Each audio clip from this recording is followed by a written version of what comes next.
Hello बच्चों, हिंदी कक्षा में आपका स्वागत है। आज हम कक्षा 7 हिंदी की पूरक पाठ्य पुस्तक बाल महाभारत कथा का अध्याय 3 पढ़ेंगे, जिसका शीर्षक है भीष्म प्रतिज्ञा।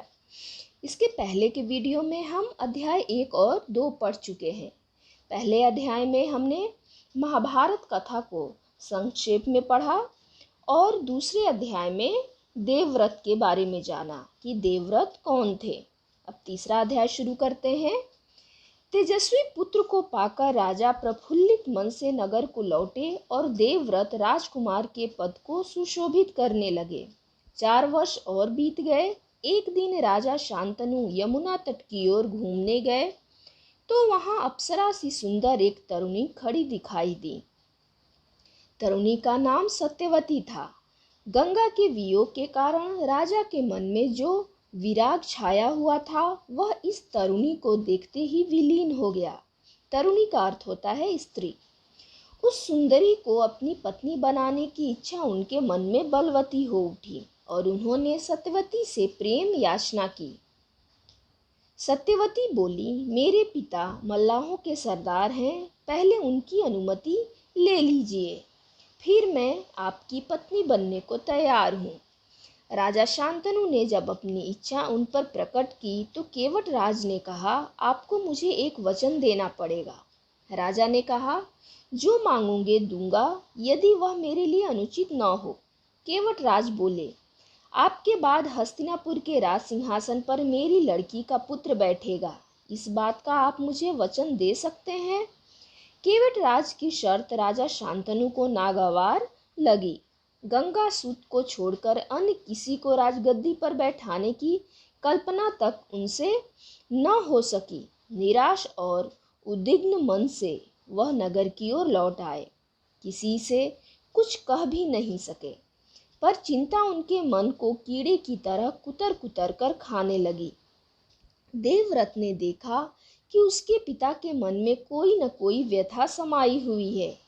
एक दिन उसने शांतनु से पूछा, पिताजी, संसार का कोई भी सुख ऐसा नहीं है जो आपको प्राप्त न हो, फिर भी इधर कुछ दिनों से आप दुखी दिखाई दे रहे हैं, आपको किस बात की चिंता है? यद्यपि शांतनु ने गोलमोल बातें बताई, फिर भी कुशाग्र बुद्धि देवव्रत को बात समझते देर न लगी। उन्होंने राजा के सारथी से पूछताछ करके उस दिन केवटराज से यमुना नदी के किनारे जो कुछ बातें हुई थीं उनका पता लगा लिया। पिताजी के मन की व्यथा जानकर देवव्रत सीधे केवटराज के पास गए और उनसे कहा कि वह अपनी पुत्री सत्यवती का विवाह महाराजा शांतनु से कर दें। केवटराज ने वही शर्त दोहराई जो उन्होंने शांतनु के सामने रखी थी। देवव्रत ने कहा, यदि तुम्हारी आपत्ति का कारण यही है तो मैं वचन देता हूँ कि मैं राज्य का लोभ नहीं करूँगा। सत्यवती का पुत्र ही मेरे पिता के बाद राजा बनेगा।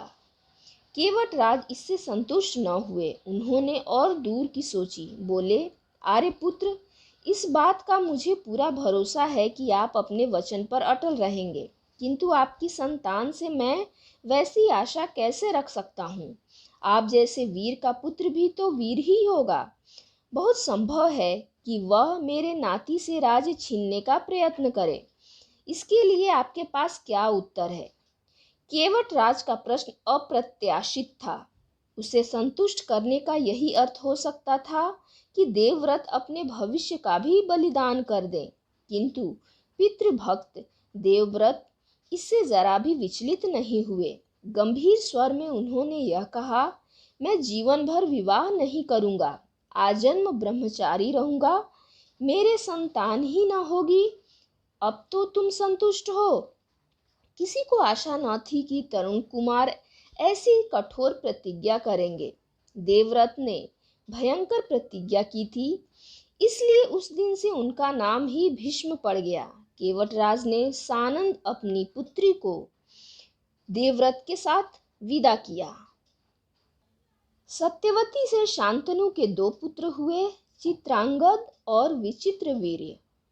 शांतनु के देहावसान पर चित्रांगद हस्तिनापुर के सिंहासन पर बैठे और उनके युद्ध में मारे जाने पर विचित्रवीर्य विचित्र वीर की दो रानियां थी, अंबिका और अंबालिका।